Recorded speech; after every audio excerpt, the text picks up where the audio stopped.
Namaste.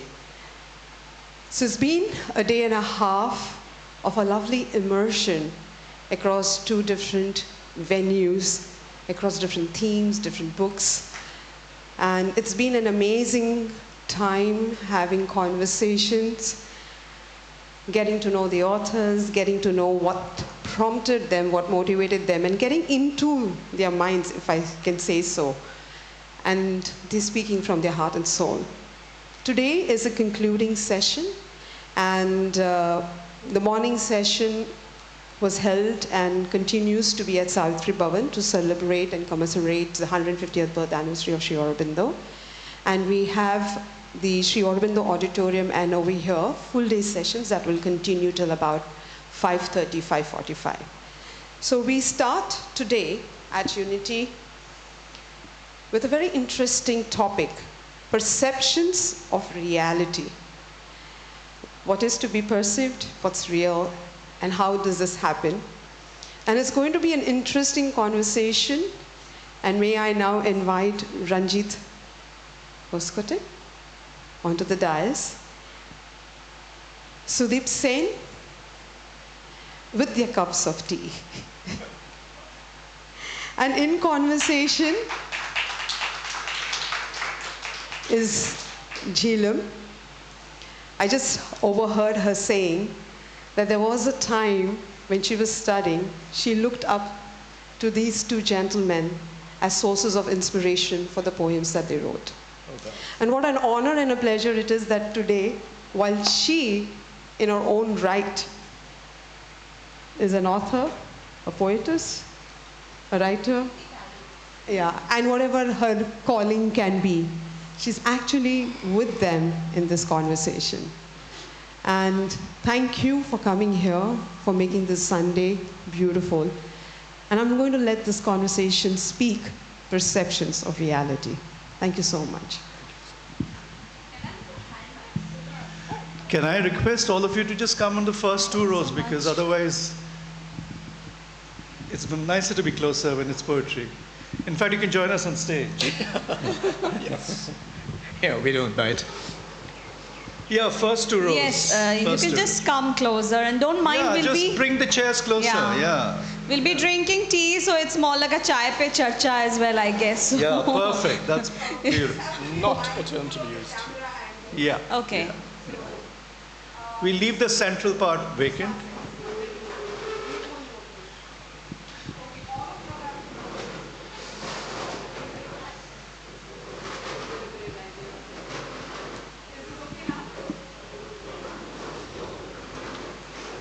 That's me too. Disrupt the thing. Camera's doing a shot over there. No, that's too far.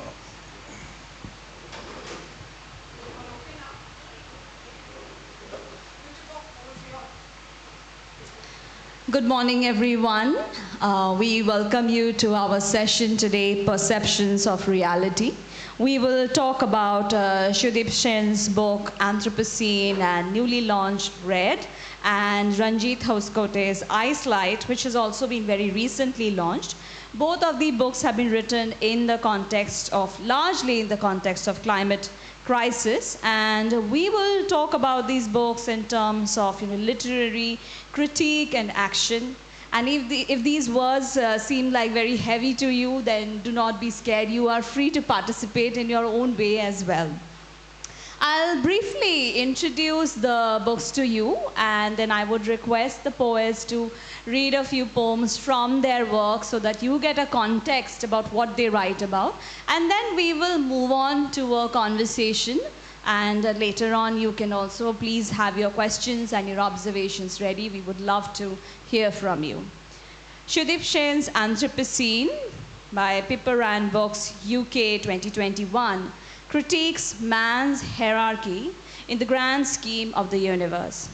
Sen's work in this multi-genre book, comprising poetry, prose, creative non-fiction, and photography, are lyrical, meditative, poignantly sharp testimonies to the capitalist ruin of the planet. Sen enunciates with profundity the mass disappearance of biological and cultural diversity both at micro and macro levels. The paperback edition of Anthropocene will be released soon. Am I correct? Yep. Shudip Shen's Red, we have one more book by Nyrox Foundation, South Africa, is about the landscape of the Nyrox Sculpture Park and its environs, simultaneously wild and tamed. Red is equally about India and the world, the borderless lands, skies, and oceans that connect us. It is about the secrets of Dolomite and my intimate skies. In quotes, this is a part of a poem. The community of artists, present and absent, engaging through works of ekphrasis.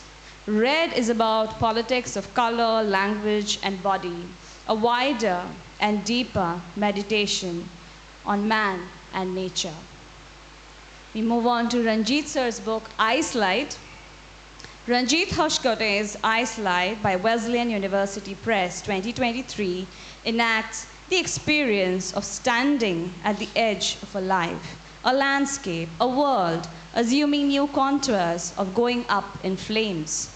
Yet, the protagonists, which includes a boatman, a woman, a professor, children, soldiers, among many others, attain blessed moments of epiphany.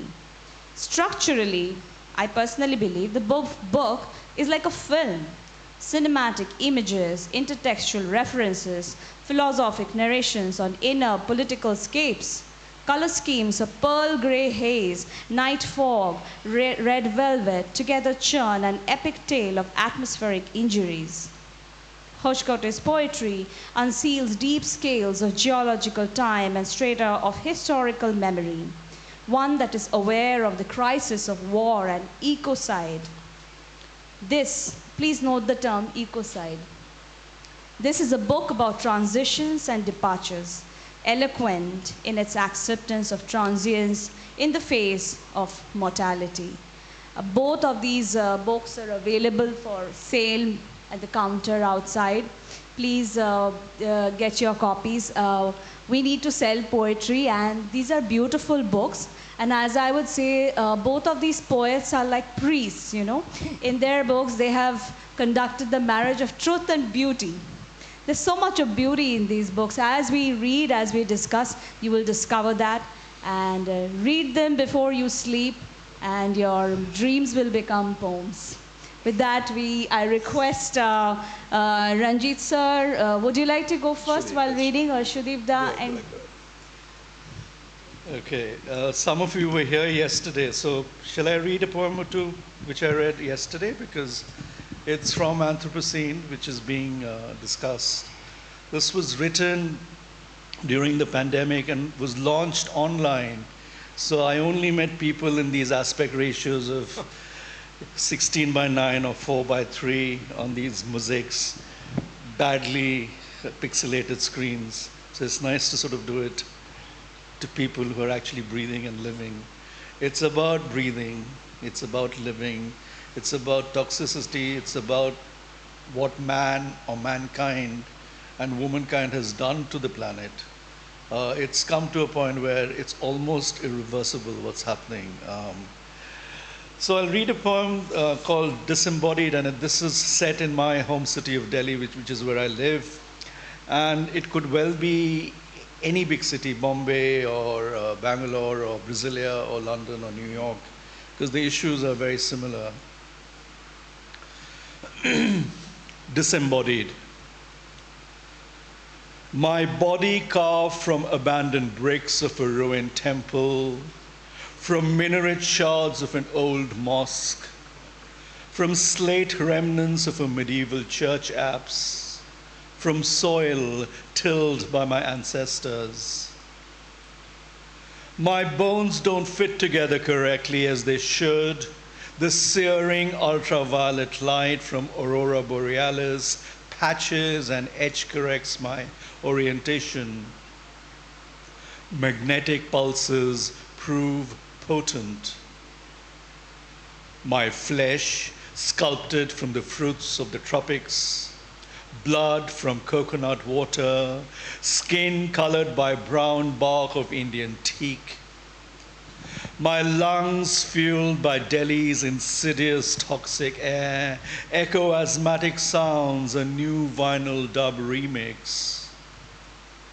Our universe, where radiation germinates from human follies, where contamination persists from mistrust, where pleasures of sex are merely a sport, where everything is ambition, everything is desire, everything is nothing, nothing and everything. White light everywhere, but no one can recognize its hue. No one knows that there is color in it, all possible colors. Body worshipped not for its blessing, but its contour. Artificial shape shaped by Nautilus. Skin moistened by L'Oreal and not by season's first rains. Skeleton strength not shaped by earthquakes or slow molded by fearless forest fires. Ice caps are rapidly melting, too fast to arrest glacial slide. In the near future, there will be no water left, or too much water that is undrinkable, excess water that will drown us all. Disembodied floats afloat like Noah's Ark. No GPS, no pole star navigation, no fossil fuel to burn away, just maps with empty grids and names of places that might exist. Already, there is too much traffic on the road. Unpeopled hollow metal shells without brakes swerve about, directionless, looking for an elusive compass.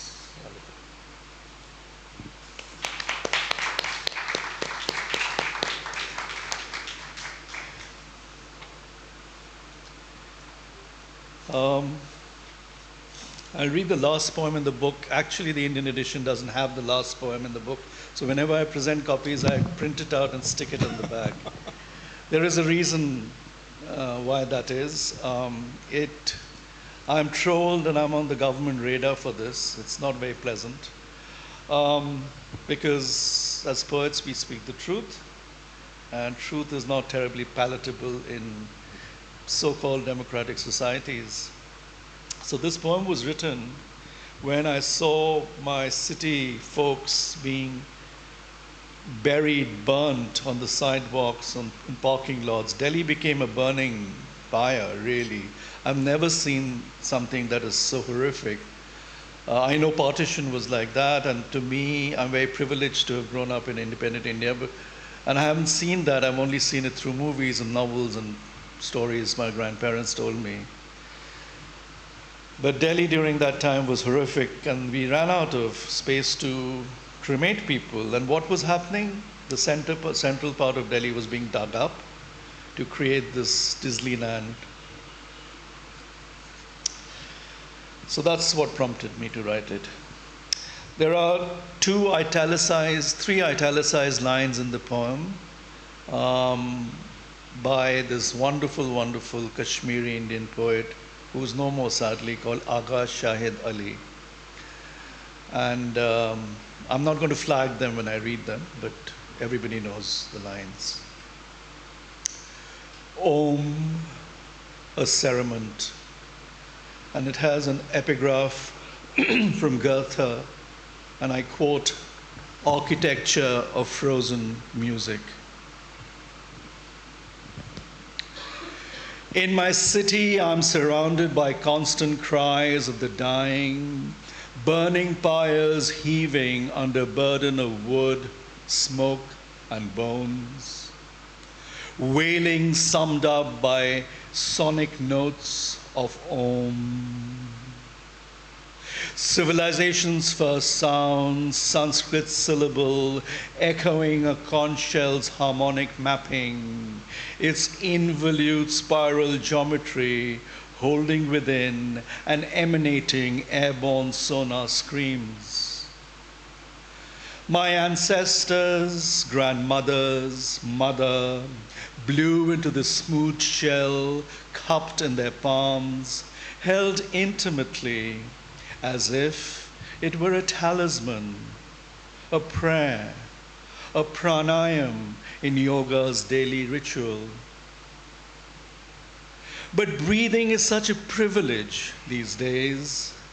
Pandemic struck, oxygen deprived, my friends perish, the country buckles airless. Even an exquisite cerement lacks the sheen or wax to wrap the contours of a corpse now. Each day as I write endless condolence notes, etching dirge-like couplets on gravestones, my city continues to be dug up, not to make space for burial sites, but for palaces of illusion. An architecture of frozen music, greed, calumny. A country without a government, a country without a post office, Shahid laments. Let me cry out in that void, say it as I can, I write on that void. Om, celebration now, an unceasing requiem. Yet we chant in hope for peace. Om Shanti, Shanti, Shanti. Two more colors. What I'll do is I'll jump to red. Red it's brand new, it's just barely come out in South Africa. It's not out in India yet, but it will be hopefully in a year or so. I was on a fellowship at this Nirox Foundation, and it's 100 hectares of wild land. Only 5% of it is manicured where the residency is. So every day in the morning and evening, I was encounter impalas and zebras and giraffes. And I actually now know how to talk to animals. I'm finding it really difficult to adjust back to my city of Delhi. Just something has shifted in me. So I was in a trance. I was writing like a madman. And I've fallen in love with the rocks, with the granite, the fossil. This place is called the cradle of humankind, which is the place where the first human fossils were found. So you're actually walking on trillions and years of... So I'll read two poems from this because Sheelam referred to one of them in her introduction. This one is called My Intimate Skies. First time I'm reading it in India. So thank you. And I dedicate this for the moment to Ranjit, Sheelam, and Lalit. I'll dedicate my life to you all. My Intimate Skies. Pinhole sharp rays, exact as chiseled diamond tips, glow in infinite lumens. In the sprawling, crisp, dry savanna high-felt, these luminous eyes light up my vast, intimate skies, writing out terrestrial histories on an ever-shifting skyscape. Within its private metaphors, this fossil-cradled terrain DNA refracts. The cosmic clockwork measures exactly each light ray's frequency, wavelength, and laser strength. It is astronomy's language, a slow charting of celestial memory on granite black backdrop, a plotted canvas, a maritime mapping of ocean's unpredictable trade lanes. Memory is starlight.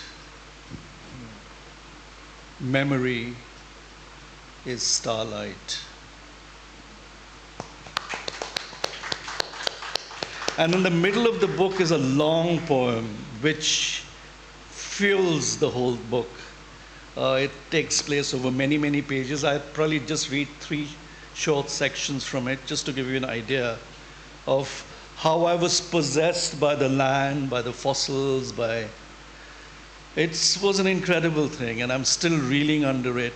And because this part of the book is mostly anchored in South Africa, I thought when the book fully comes out, I want a significant India component to it. So earlier this year, I traveled from Hyderabad all the way to Hampi, tracking the Dharwar Plateau and the Kraton. It's stunning, just the landscape. It's just something that they are godlike in appearance, human to touch, and they have a prayer-like presence around you. So you don't need anything else, just the rocks, just the soil, and the sky and the rain. So that I've written that, but I'm just going to read 3 sections, short sections from Red. And interestingly, what has happened is an South African musician took this poem and has performed it with his band, and it's incredible because he puts in Zulu and Xhosa guttural sounds, and it's quite something. Red. Red is Polash, red is Alta, it is nuptial, it is birth. Red is Kali, red is Durga, it is Sappho, it is Andal. Red is my vocation, my Chondi part, your Onam. On your forehead I apply triad streaks of white ash, red vermilion mingled in coconut oil, glistening. Love, passion, death, decay, you say. Red is forever and every day. Blood is not red, it is vital. It is sanguine, it is sad. Red colors my blankness, my void, my needs. It is Hyod's reflected hue of hymen, fertility, flame. It is frigidity, it is coldness, it is passion, it is deep heat. Red is cerise, carmine. It is raw, it is incarnadine. Each shade a subtext, each layer a mood, each line an absence, each texture a canvas. I'll just jump a few sections.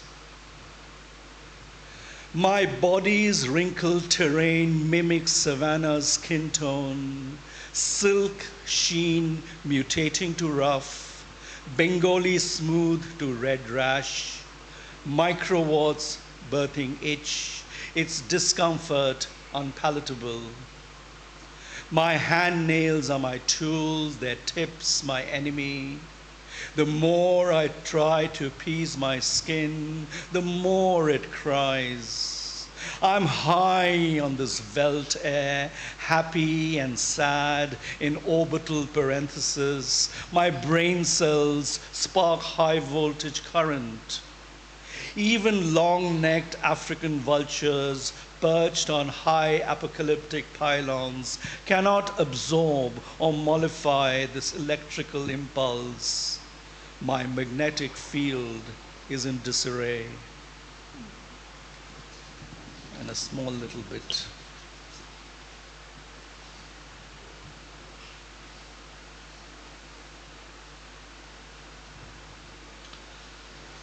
And the last bit. And this is just before I was leaving. The weather had changed, and I was going to come back to Delhi June 1st into the blistering heat. And over 3 months, it changed from autumn to spring to autumn, and the winter was just setting in. The air has turned wet, cool, the weather pre-autumnal. My tequila sunset red ink will soon replace the fading violet. Let me embrace once again this red before I leave for warmer climes. My loyal, indelible ruby liquid, mapped words without fail. No full stops, only ellipses. My skin's red rashes unknowingly tried to impede its strokes, but did not diminish its ardor. Everything outside is orange, pink, red. My blood alive in red heat. Red is visceral. Red is amniotic. Red is rebirth. With the power of my poetry, I can transform all. Thank you. You're very, very kind. The last line is an echo of one of my mentors, Derek Walcott, and he has the wonderful cockiness to say the first line of a sonnet he wrote was, "At the end of this sentence, rain will begin." And it starts raining. Man, that's godlike. That's divine. There they are. Your watch strap is also red. Yes, I've got obsessed now. So Ink. it's a conscious effort. You wanted to make a style. No, I've style statement. I can't match you. My God, you're just. But yeah, no. It's just yeah. Just leave it at that. I think let the poetry speak. Thank you very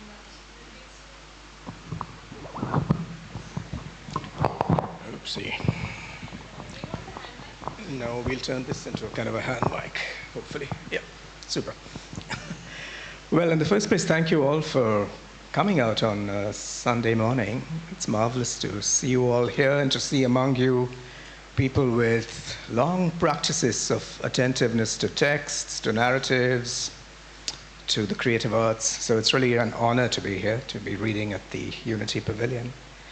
I'm going to read from this new book, Ice Light, which, as I've spent time with these poems, it seems to me that this book is part of a trilogy, along with the two previous books, Jonah Whale, Hunch Prose, and Ice Light.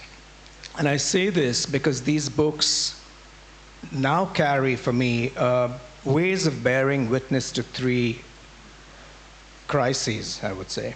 The first of these is, of course, the climate catastrophe. Some of us parse that as the Anthropocene, generously sharing across all of humankind the wages of something that emerges from the machine of the Enlightenment and of capital. So I would really prefer Jason Moore's way of thinking about this, where he describes this as the Capitalocene condition. This arises specifically out of an extractivist, proprietarian way of thinking about our relationship to nature as natural resources to be exploited, as it were, indefinitely. And now the planet has responded with its refusal to go along. And that, for me, for a number of years has been, as it has for all of us, it's an urgent existential situation. For me, it's also been a subject of research inquiry, part of what I write and part of what I do as a curator in my other life. Another set of questions that I've been preoccupied with has to do with the place of poetry. What is it that poetry can now do in a discourse that has been overtaken, a public discourse that's been overtaken by crude, even vulgar forms of articulation, where subtlety and nuance are not prized, where a certain flatness of meaning is what holds sway. So in that kind of situation, what is the possibility of poetry in terms of offering testimony, in offering elegy, in attempting the condition of prayer? So that's been another set of questions. And the third set of questions has to do with addressing what goes alongside this in this age of extinctions. There's also a consistent authoritarian push to render extinct various liberal, plural, and diverse possibilities of being. And one of the ways in which I try to counter that, both in the poetry and in other work that I do, is by drawing attention to prior histories, often pre-modern histories. We tend to consign everything that came before a supposed moment of modernity to the pre-modern, teleologically, as if that marks some primitive phase out of which we had to emerge. But actually, as of course all of you here in this particular zone well know, there is much to be retrieved from those resources. So I tend to look in Jonah Whale, the first book in this trilogy, for instance. What I did was to flip our usual perspective of looking at history from the point of view of the landmass or the continent, because that usually commits us to territorial notions which require to be defended as an inside against a so-called outside. And I flipped that around and focused on the histories of the sea, particularly the Indian Ocean. And when you do that, that history is not without violence. Of course, there's been colonialism and slavery and piracy. But alongside all of that, there's also been immense and surprising capacity for unexpected encounter, for new languages to be created, for new identities to be crafted, and new solidarities to be formed. So this is in not very brief, the backdrop to what I'm going to read. But in this book, it seems to me that I've been turning more to questions of how poetry might partake of the condition of prayer in some sense. And what might that mean, really? So I'm going to open with the very first poem in the book. It's called Tasset, which of course many of you will recognize as a musical notation for a pause, a silence in the middle of the score. And I thought it might be amusing to open the book by insisting on a pause, a silence. And it goes like this. She stood under a drizzle of copper leaves, mouth opened in a hymn of praise, voice Tasset, only the chirping of sparrows heard on the terrace above the sleeping town. Be opaque, her sisters had said, because this crust is what will get you through.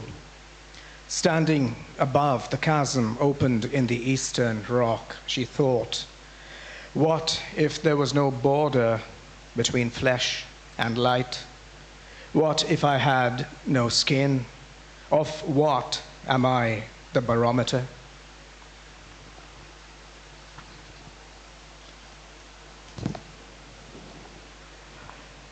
I'll read a poem now that's called Witness. Speak, earth, in constellations of dew-bud and darkening ray, turning to coal and slate in the cold mine shaft where I laid my hand on cryptic passages carved from tidal night, while voices hurried through the locked air, men with sharpened arrows. Look for him. I've found the seedbed, earth. I wait for you to say, it's time.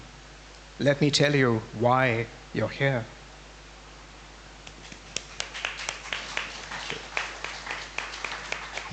I'll read one called Rock now.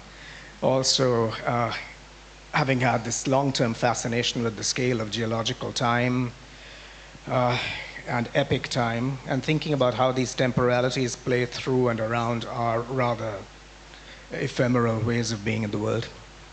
And there's a Portuguese phrase, yes, some of you might recognize, Uma Grande Onda, because the setting of this poem goes back to my childhood in Goa a very long time ago, when it was still very, very Indo-Iberian. And I grew up effectively surrounded by languages of all kinds. Portuguese was still very much in the air. So this also is an elegy for a landscape that no longer exists, given rampant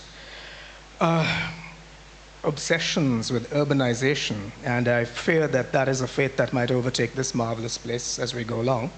But this is something we all have to battle as we go, as we pass through time. Rock. Now call it rock, this edge between your feet and blue. On a scarp thrust up from the seabed, Uma Grande Onda, the nearest house a mile away, the nearest voices traveling overhead through cables, tossed from pylon to pylon. Jump and you'll be one with all there is to know, the missing piece of the puzzle joining the unknown. Its lava magnet heart still casting a field through moss and bramble. The rock holds you in place.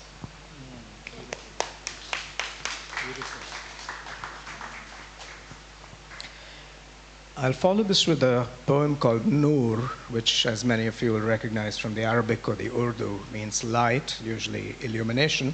And it's dedicated to the memory of an absolutely marvelous artist, Zarina Hashmi, who was a printmaker. And I had the privilege of showing her as part of India's first ever national pavilion at the Venice Biennale, which I curated a while ago. And I did that for very particular reasons, because Zarina belongs to the generation whose lives were shattered by the partition. Families were dispersed, journeys were launched into spaces of belonging that had to be crafted. Also, to make the point that to be a contemporary artist, one doesn't need to be 18 years old. One could be in one's 70s and 80s and yet be incredibly ahead of the arc of creative imagination. So I wanted to honor Zarina in those ways. And now that she's no longer with us, this poem, which is named for one of her works, Noor, in memoriam Zarina Hashmi. Pinpricks of light in the sky's black yurt, looking up from a rutted road as our clay-spattered boots make common cause with shovels and burst tires. Our eyes narrow and widen to grasp the incoming code, but that light is both marrow and bone. It defeats the gaze. What we've lost reclaims us. Who can translate its pulse?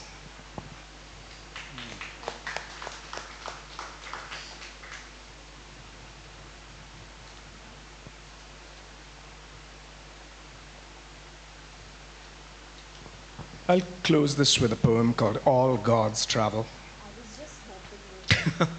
It's for a dear old friend, a poet and anthologist called Arundhati Subramaniam, whose work some of you may know from her own preoccupation with the sacred traditions. She wrote a book about a god who travels, Kartikeya, after whom she's named, her last name anyway, Subramaniam. So in this, it's not one god, but all gods who travel. And it goes like this. All gods travel. Some ride camels, others ride catastrophes. Some shimmer along a pealing bell, others chase tow trucks, taking turns to ball their fists or stick their tongues out. Some hide in your sleeves or become spiders at nightfall. And some remember they were packed into camphor-scented chests carried across rivers, bridging bloated days and shivering nights until they pressed down on the cart to call halt. Here's ripe stone, here's silvered creek, here's the call of a flute, trees praised in 3 tongues, a harvest of shade. All gods travel, but when we want them to stay, some turn their backs on us, pat an aging dog on the head, and look out to sea. Thank you for your attention. In fact, Arundhati was supposed to be here as well, so I'm glad she's been remembered. Thank you for your rendition. And if you've noticed, there were so many confluences and so many similarities, especially the color symbolism, you with red and you with dull, dim gray. I mean, you can read these books and you will notice that. So I'll begin with my first question. And if you have questions for each other, please be free and ask each other as But well. I'm going to just pick up on what he just said. The interesting anecdote, it's actually a truism. Ranjit and I published our first book in 1990. Well, 1990 for me in America, and the same book came out through Rupa in 91. our books were published on the same date, same year, by the same publisher. Right. And we were such different poets then. But 35 years have passed, 40 years have passed, and I feel that now in our old age. young old age, there are confluences and overlaps, and our concerns are much more meditative and spiritual in a sort of non-godly way. So my first question is very similar to what Ranjit sir said. Everyone has their idea of climate crisis. Anthropologists, environmentalists, politicians, activists, scholars, academics. We have sustainability consultants. And what can poets say about the world? Can poetry save the world? When we have W.H. Auden saying poetry makes nothing happen, what can you do with your books? What does Auden say after that? What's the line that follows? Oh, that I don't remember. I think it lies in a valley of its own making, or something like that. Yes. So, I think the important thing here is not that poets expect to transform the world. It's that they hope to shift, to some degree, the sensibility, the consciousness, the imagination. But I also want to say, to respond to your question, that to me at least, it's, and I see from Shadip's work that this is playing out very strongly in his recent bodies of work too. I think it's vital to remain connected to these debates which are opening up. And I think, certainly for me, I don't think I can write without addressing the work that is being done in genetics, in geology, in climate studies, migration studies. All of this goes into, it's the research backdrop of the poetry. I remember many years ago, a very dear friend, we wrote a book together, the German novelist Ilya Troyanov. I was late for a meeting, so he said, "What were you doing?" So I said, "I'm researching a poem." And he's a novelist. He fell about laughing and said, "What do you mean research? You're a poet. It's we novelists, we the ones who do the research." So I said, this might come as a surprise, but there's a whole lot of research that poets do as well. So I want to emphasize that, put that idea in play. Also to say that poets never were and cannot be isolated voices. We have to be part of this larger solidarity of concern. Well answered, Shudita. Yeah, I mean, poets don't change the world. We can't change what's going to happen with oppressive regimes because they'll do it anyway. But what we can do is to shift micro spaces, which then has a larger resonance in shifts of geological spaces. Tectonic plates move in millimeters, but the impact they have is monumental. And poets do that. Most poets, we've been at it for a long time. Most poets don't write poetry because we want to be poets. I just was born with a defective DNA. It's my mental illness, which I don't want to be cured of. I'm so blessed that I'm deranged as a person. Because of my derangement, I think the other people around me in my life and in the wider community have to adjust to my derangement. And that is where we make a difference. Because we think obliquely. We think in algorithms, not linear equations. And when you seed certain ideas and leave it as ellipses and not a full stop, then you allow the listener and the reader to heal, to reflect, and to expand. And I think we are blessed we can do that, perhaps. Thank you. And I'm quite intrigued by the idea of poets doing a research and writing, because many of the terms that both of you are referring to, both Anthropocene, indirectly, not directly. Shudipda's book writes, you talk about Anthropocene directly.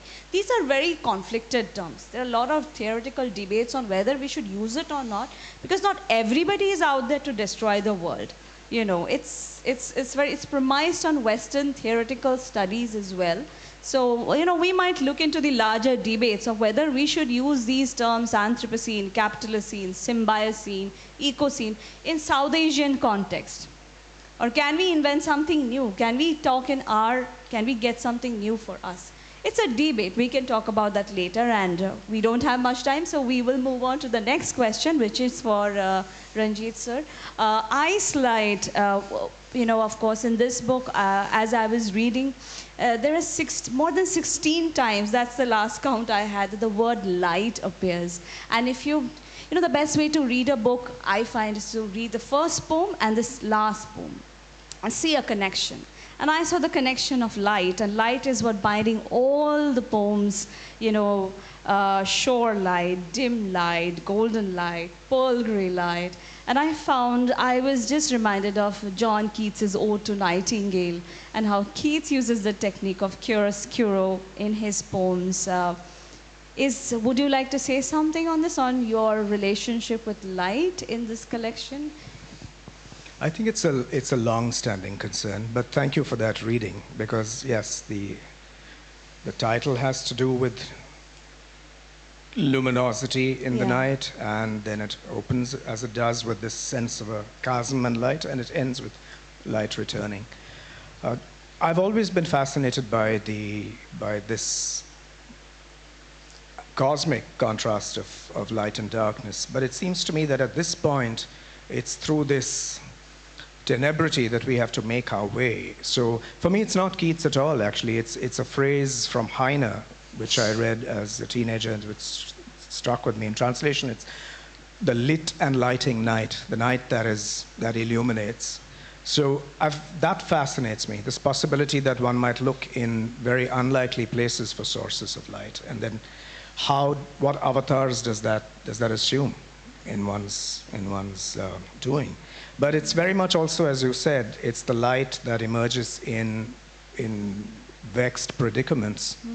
It's linked to shifts in weather. It's linked to changes in the spiritual weather as well. Yeah.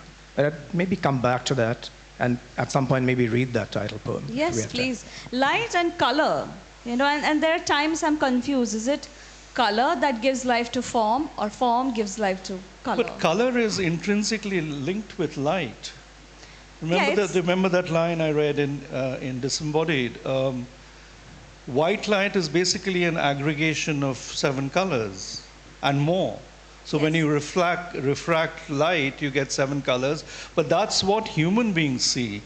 Actually, there's a much more than that. So you have the ultraviolet at one end of the spectrum and infrared on the other end of the spectrum, and much, much more. So our human vision of color and light is limited to our 2020. And Noor, actually, Zarina Hashmi's work is just outstandingly meditative and sparse. I mean, she does these huge things, but her finery and delicacy with just line and therefore light, because in her etchings, I think she allows a lot of light to come in, because there's more white space than dark space, and a lot of them are like that. So, and also without light we can't live. Anthropocene, even though the first 1/3 of the book is dark and morose, the last 60-70% is actually about hope and light. And right at the end of the book, I've actually bookended the book, and I'll read this quote, because there's so much beauty around us. There's so much to look at. There's so much light around us. People just think of darkness. So Czesław Miłosz, this wonderful, wonderful poet, Polish poet, the context in this case was very different. It was post-World War. But he writes, and I quote, "My generation was lost, cities too, and nations. But all this a little later. Meanwhile, in the window, a swallow." It's beautiful. Right there. See, in this book, there's a neem tree in front of my house, and that is the source of energy.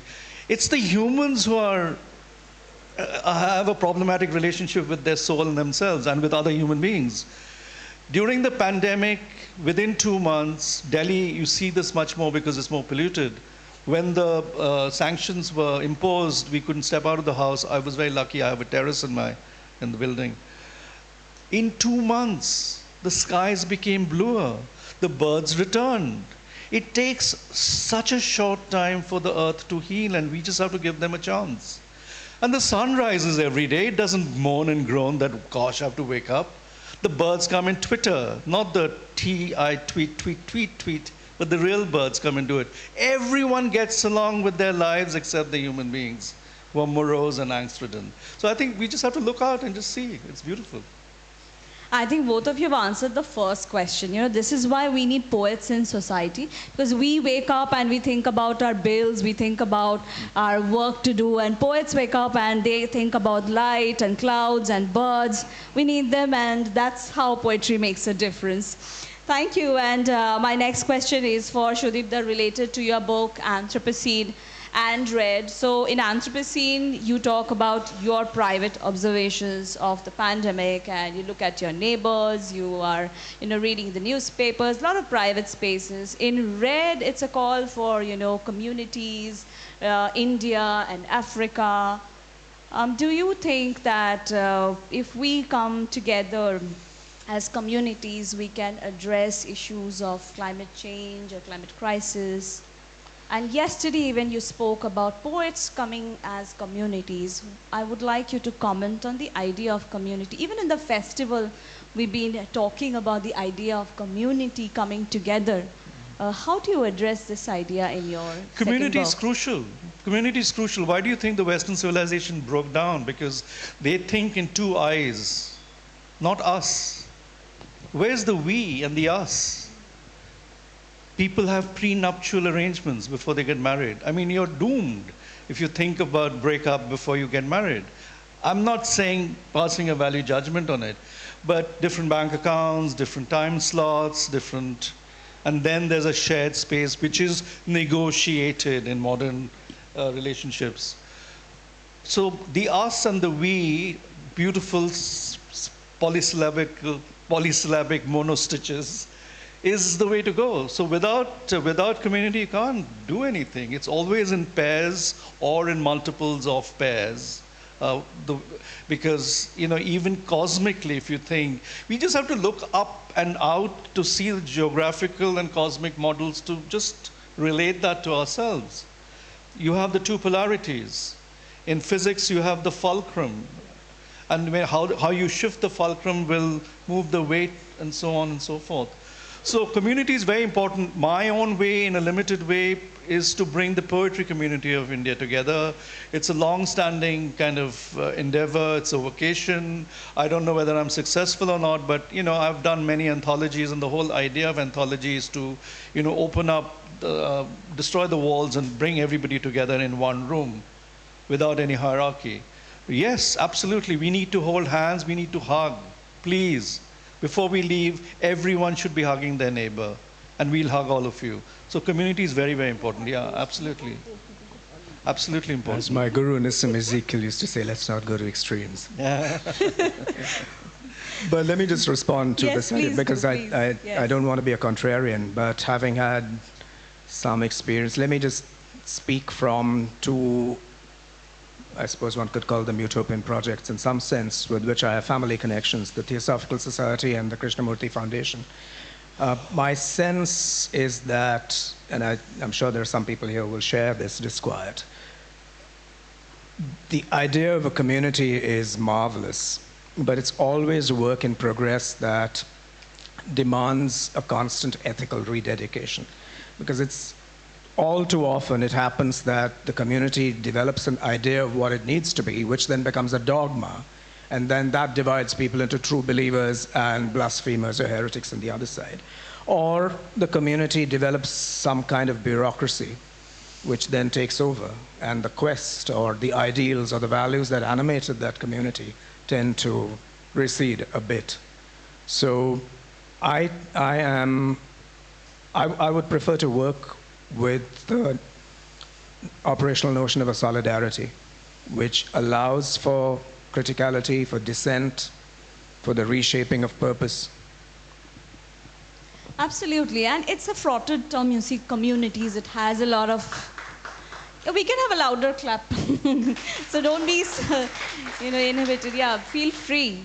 And what you said also reminded me of what Shakespeare said in Merchant of Venice. I think there's a line like, "All our blood is red, but we fight for whose blood is the reddest."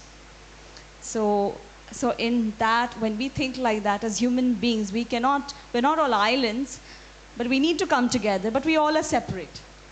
How do we do that? And it's an ongoing conversation. We can, of course, take it up later. We've spoken about the content of your books, and we have many readers who are interested in poetry in general. And, I would like to know about the idea of imagination. Octavio Paz, a very well-known poet, he once wrote that imagination can turn sex into ceremony and language into rhythm and metaphor. So when you are writing, of course, all poets say that I write for myself, I'm not thinking about the reader. But when you write, when you are in the phase of crafting it, how do you play with the idea of imagination? What do you think that the reader would imagine? Is the reader in your mind at all? So there are two ways to answer your question, but there are two parts to it as far as I'm concerned. Initially, it's really for myself. If I can't negotiate the inspirational light or the source or the nur or the love or the whatever it is, this lightning strike, and I can't process it through my blood and my DNA and craft it into some kind of shape, there's no way I can offer it to the world. And the world could be one reader or many readers. So the process of even thinking about a readership for me is very distant to start with when I write a poem. It's all about the churn that happens, the descent that happens. I'm enriched. I mean, poetry, I'm completely agree with what you said. There's a lot of research that goes into poetry when we are editing our volumes. It's not just flights of fancy and a rose petal falls, and there's lots of dynamics that go on. So the crafting of the poem is hard work. It's very, very unglamorous, unsexy. You see the best parts of the whole production cycle now because the books are out, you're on stage, you might sign a book. That's a very small part of our lives. 99% of the time we are in solitary chambers, thinking weirdly about life. And it's thinking, it's imagination, and thank God for imagination because that's the palette we come from. Crafting for me is incredibly important as it is for Ranjit as well. So 80% of the poems I write, I throw out. I might resurrect some, but there's a lot of chiseling and so on. And I also like form. It's a fascination for me, and my early work is very formal and metrical. So for instance, in my first book, which came out on the same day as his first book, there's a poem called Durga Pujo, and the Durga Puja poem is in couplets. It basically reflects the Chondipat hymns in the same metrical phraseology as the original Bangla. I wrote a poem called Bharatanatyam Dancer, for instance. Initially, when you watch a performance, you're seeing it in a proscenium stage. So you have the X and the Y axis, the height of the stage and the breadth of the stage, and the Z axis, which is the depth of the stage which you imagine. For that poem, it took me, I think, 6 months to write because I was watching this dancer rehearse and I asked her, can I photograph you when you're rehearsing? And I didn't want to photograph her front on. So I got onto the lights grid, and this is pre-digital age. And I took my camera and photographed her over 3 days. And when I was developing the film, in the negative stage, I realized the mapping, the footprint mapping she was making. So I stored that in my head at some point, imagination. And on the day when I saw her dance, proscenium way, I realized there was a very, very interesting similarity and overlap between the mapping I saw from above and the tal and the bol she was dancing to. So she was dancing to ta dhin ta tai theta, ta dhin ta tai theta. So by the time I reached maybe, say, 37th draft of the poem, I said, why don't I invent a rhyme scheme? A-B-A-C-C-A, A-B-A-C-C-A.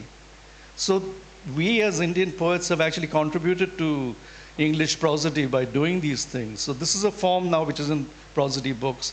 A now old poem, New York Times.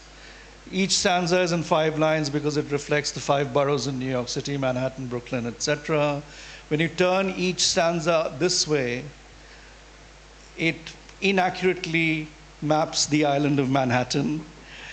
The rhyme scheme I use there is A, B, X, B, A. The middle line, the X line, acts as the mirror line, reflecting the first 2 and 4th and 5th. When you tilt the poem this way, of course, there's the water line, which reflects the building. Again, a rhyme scheme that doesn't exist now. It exists in the English language. So yeah, I mean, there's a lot of that, and so poetry is hard work. It's but it's incredibly pleasurable. It's wonderful because, I have so many mistresses.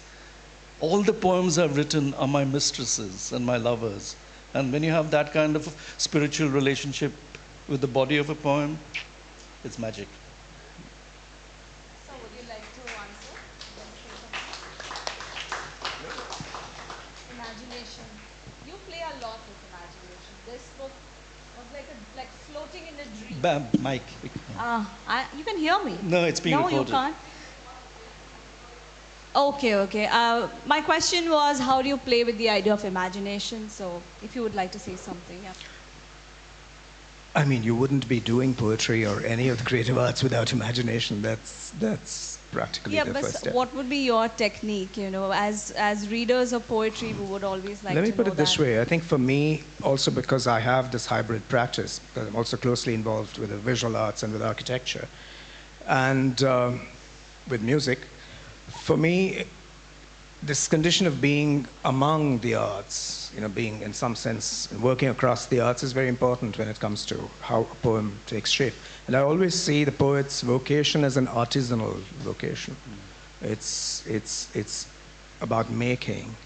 And that shifts from one body of work to another. I think, for instance, in many of the poems in Auroville, for instance, I was preoccupied with how to open up the short English lyric to a diversity of voices. In some cases, how to open up the language. So I went through this period when I was importing into some of these poems Bandish lines from Hindustani classical music. And that, also because those poems were about the oceans, about the crossing of identity. So it seemed to me that it was only by being interlingual that you could really achieve this kind of expressiveness, and that you had to be able to open up through osmotic processes the body of the poem. But again, I mean, there's no fixed protocol for this. It could be I also respond very, very strongly, I've always done, to the music of Steve Reich, Brian Eno, Terry Riley, and I hadn't realized, for a long time I kept these lives separate. But in these, what I characterize as the trilogy, it's increasingly I'm going back to the works of these people. Or an artist like Bruce Conner, someone whose work I've shown, actually, and we've worked on projects involving his work. I hadn't realized how deeply those images had sedimented themselves. So for me also, it's often a way of, poetry becomes a way of articulating these other engagements with the arts. Thank you. And I've been signaled to wrap up the conversation. We have a few more questions, but I would like to open up for the audience, and then we will conclude. Yes, sir.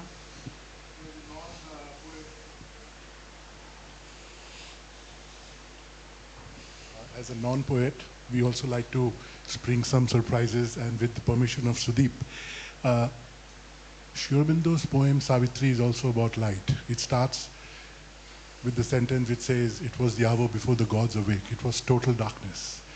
And it ends in the last page by talking about eternal daylight.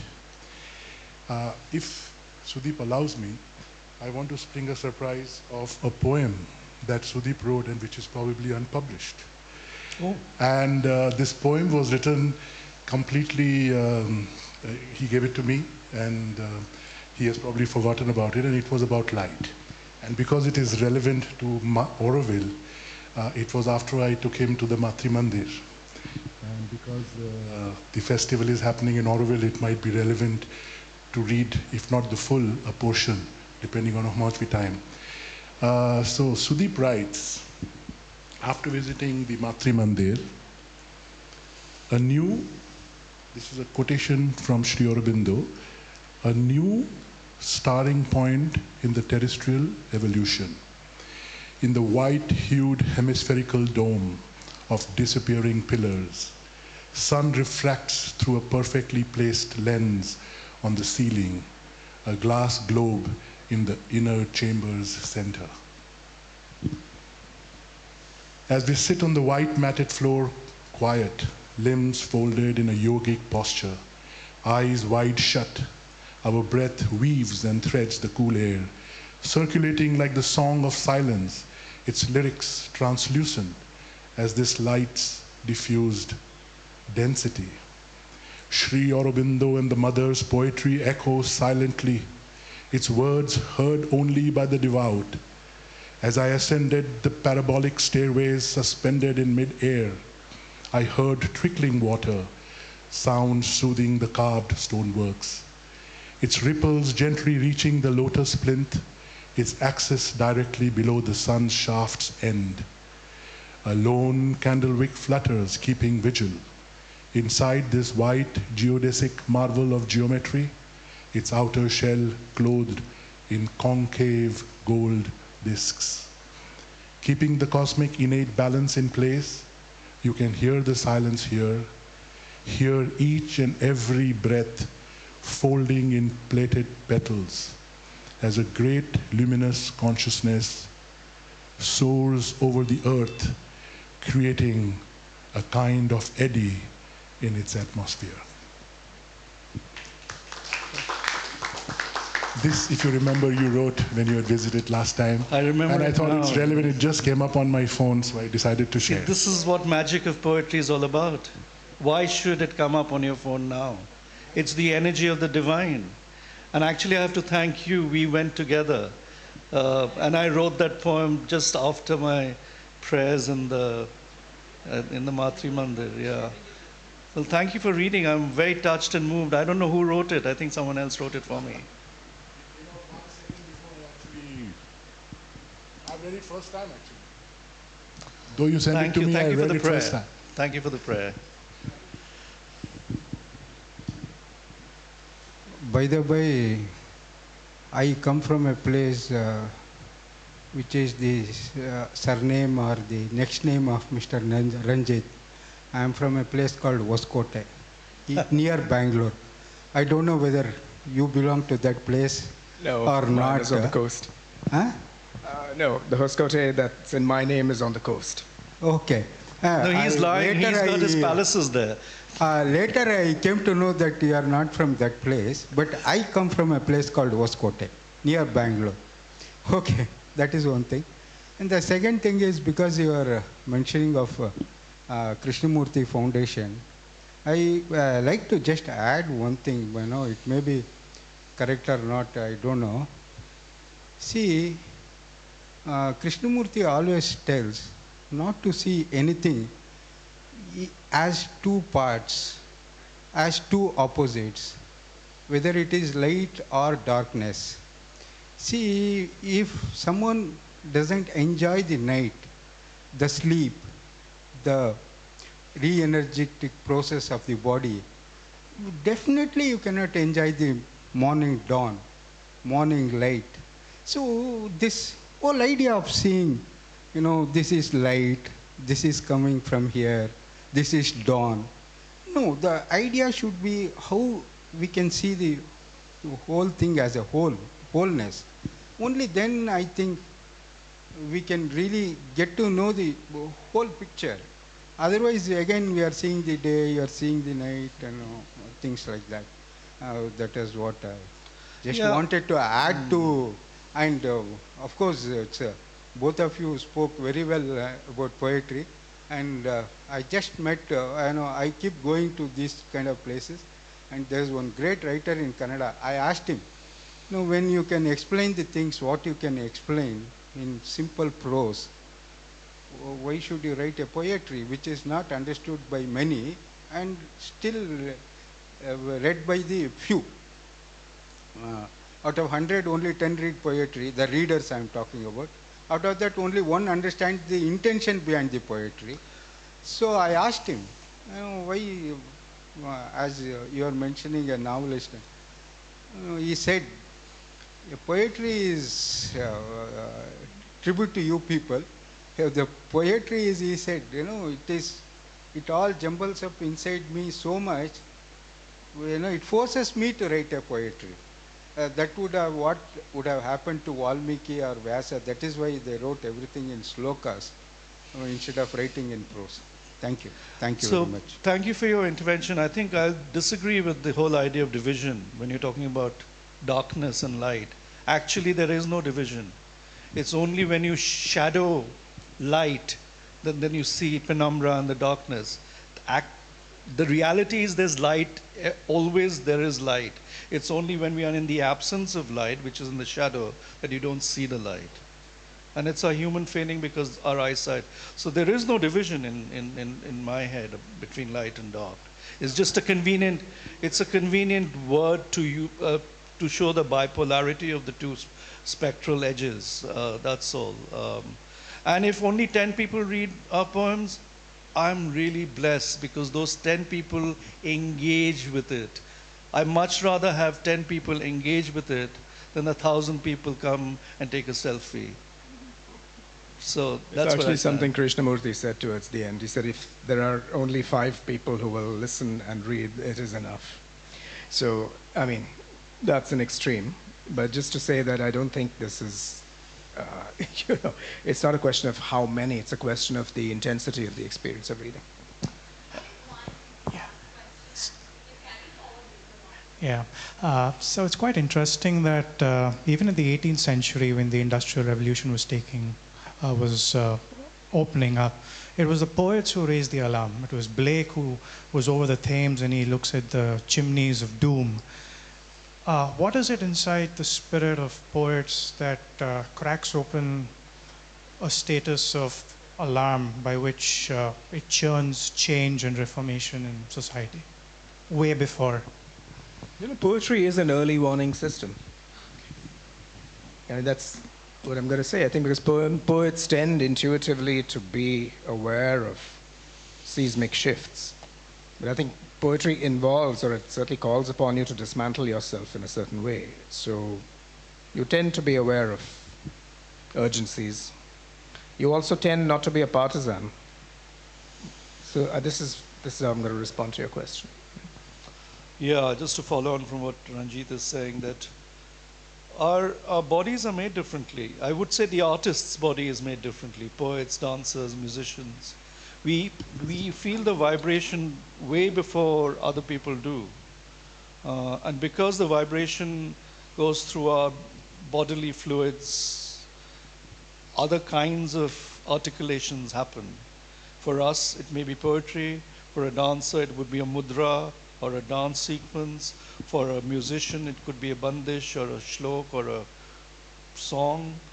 But yes, we are flawed people. And because our souls and bodies are cracked, we know how to embrace the idea and the beauty of a fissure.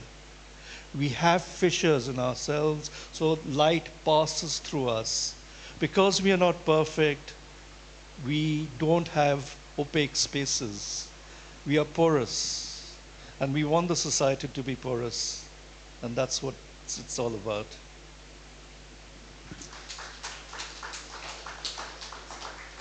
Thank you, everyone. Unfortunately, we have to conclude the session. The poets are here. You are free to talk to them outside. And thank you for coming. Thank you, Shudipda. Thank you, Ranjit sir. And for your contribution to Indian poetry in English. And thank you, Auroville, for having over 2 shining stars of Indian poetry. I think we should have a round of applause for the poets separately, please.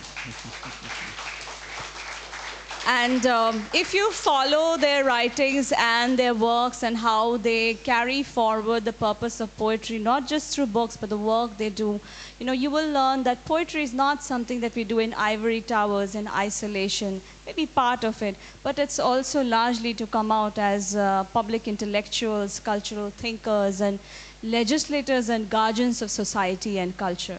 Thank you, everyone. And it's also really a pleasure to have. She's never been my student, but she has studied both of us. And that's why she calls me Shudip Da. In Bangla, you say Dada. And Ranjit Sir kind of makes us feel very uncomfortably old, but that's okay. Well, I was a student at University of Hyderabad, and they both had come as, visiting poets for a lecture, I remember. My professors would introduce them, and at that time, you were like all celebrities and stars. And we didn't have the opportunity to really interact one-to-one. And cut today, my wish came true. Yes. Thank you. Thank you for your beautiful interview. Thank you so much. And thank you for being such a beautiful audience as well. Yes.